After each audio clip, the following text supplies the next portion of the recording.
So you do that, and then you get the phone call from some ladies band who's just like, you know what, you want to go from being super successful and traveling and having a legit like career and safe, right? You know the money coming in, to take a huge risk on this new artist that's just won this competition, and hey, do you want to come ride this from the ground up? Mm-hmm. And you're thinking, ooh, maybe, like, yeah, that's a tough. It's a tough call, right? Because you're in a. We all wrestle with this, I think, right? It's like you're in a situation that's pretty sweet. Yeah. It's comfortable. You know, you kind of know how it's going to play out, and it's taking care of you, and you really enjoy it. Yeah. So that's kind of where I am, and then I get this phone call from a guy about, so do you want to come do this new gig? You know, and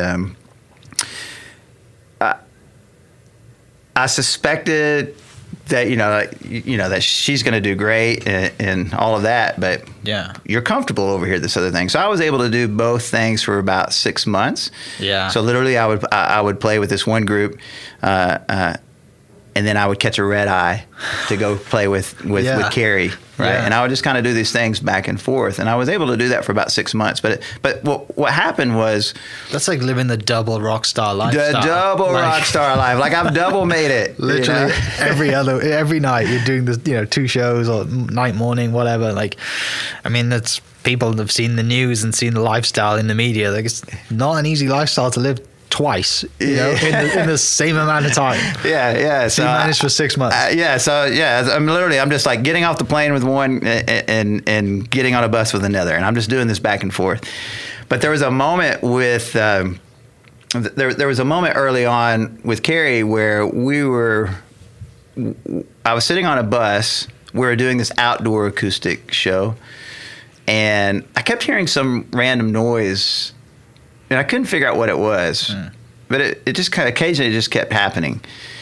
Well, fast forward, a little while later, somebody comes to get us, said, okay, you guys are ready. So the band, we're just doing some acoustic thing or something. Damn. And we get off the bus. I walk around the corner because I can't see the stage from the bus. I walk around the corner, and there's a sea of people in this parking lot. Yeah. And I thought, oh, this is different. I mean, this is a parking lot acoustic deal. I'm thinking maybe there's 100 people here. There's a sea of people out there. But the real moment for me, the real light bulb moment, was she walked out on stage. And when she walked across that stage, I'd never heard an audience show that kind of enthusiasm and excitement. Yeah. Right? I've heard excitement and people are excited and all that stuff from stage. But this was different. Like, I distinctly remember thinking that this is unlike any welcoming that I've ever seen for an artist. Right. And that was the moment where I knew, like, oh, there's something really special. She's literally being worshipped. This is something that's really special. Yeah. And that was kind of a defining moment for me on that, knowing that, okay, this is definitely... That made the right decision. Absolutely. Yeah. Yeah. And then you ride the rocket ship. Yeah, and we just take off and we do our thing. Yeah. And you go from being, I know we spoke previously, you go from being the first person at Stagecoach, going on stage at noon or whatever, blazing hot, to headlining or being the last few acts. Like, that's a really cool journey to be a part of from the ground up, right? There's something that you haven't done before. I mean, in your own story you have, but you haven't been done with a group, with Carrie, or with, like, there's so many lessons in that. That's right. Yeah, when you get to the whole arc, there's not a lot of times you get a chance to kind of see the whole story.